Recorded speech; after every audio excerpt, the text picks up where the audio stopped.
আসসালামু আলাইকুম। এই যে দেখতে পাচ্ছ আইসক্রিমটা, কি মনে হয় এটা কি দোকান থেকে নেওয়া হয়েছে? একদমই না, এটা একদম বাসায় বানানো হয়েছে আর খুবই সহজে। তোমরাও একদম বাসায় আরামসে এটা বানাতে পারবা। চলো আজকে তোমাদের এই নিয়মটা দেখাই কীভাবে তোমরা একদম দোকানের মতো বাসায় বসে থেকে আইসক্রিম বানাতে পারবা। এর জন্য প্রথমে আমাদের লাগবে হুইপ ক্রিম, তারপর লাগবে ফ্লেভার আর কনডেন্স মিল্ক। তো প্রথমে হুইপ ক্রিম নিয়ে দিব, নিয়ে এখন একটা বোলের মধ্যে তুমি যতটুকু বানাইতে চাও আর কি সেই পরিমাণে হুইপ ক্রিম নিয়ে নিবা। তো প্রথমে হুইপ ক্রিম নিয়ে এটাকে এখন ভালোভাবে বিট করতে হবে।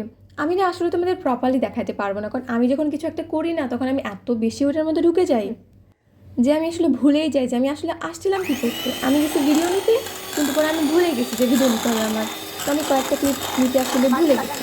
তো এটা এখন ভালো মতো বিট করবা, বিট করার পর এখানে দিবা তোমরা যেই ফ্লেভার তোমরা বানাইতে চাও। এখানে দেওয়া হয়েছে অরেঞ্জ ফ্লেভারে, যদিও বা একটু কম দেওয়া হয়েছে, তো এই জন্য একটু ম্যাঙ্গো ফ্লেভারের মতো দেখতে মনে হইতেছে, বাট আসলে না।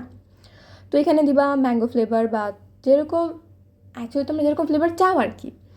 দেওয়ার পরে এখানে দিবা কনডেন্স মিল্ক, দেওয়ার পরে এটাকে আবারও ভালোভাবে বিট করবা, একদম অনেক ভালোভাবে বিট করবে যতক্ষণ পর্যন্ত একদম একদম এরকম হয়ে যায়।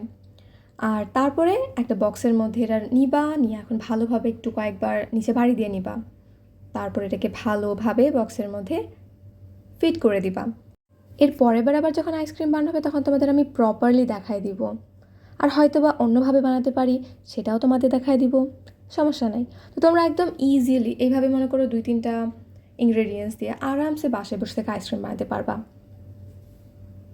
এটাকে এখন মনে করো বক্সে ভালোভাবে ফিট করার পরে ফ্রিজে 8 থেকে 10 ঘন্টা রাখলেই যথেষ্ট। হ্যাঁ, 8 থেকে 10 ঘন্টা ফ্রিজে রাখার পরে তোমরা আরামসে এটাকে খাইতে পারবা। আমি যেটা ফ্রিজে রাখার পর কতবার চেক করছি যে হয়েছে নাকি আই গেস এটা সবার সাথেই মনে হয় যে কিছু একটা করলে ওটা এখন বারবার দেখতে হবে যে ভাই হয়েছে নাকি। তো যাই হোক, আজকের জন্য এই পর্যন্তই। ভালো থেকো, আল্লাহ হাফেজ।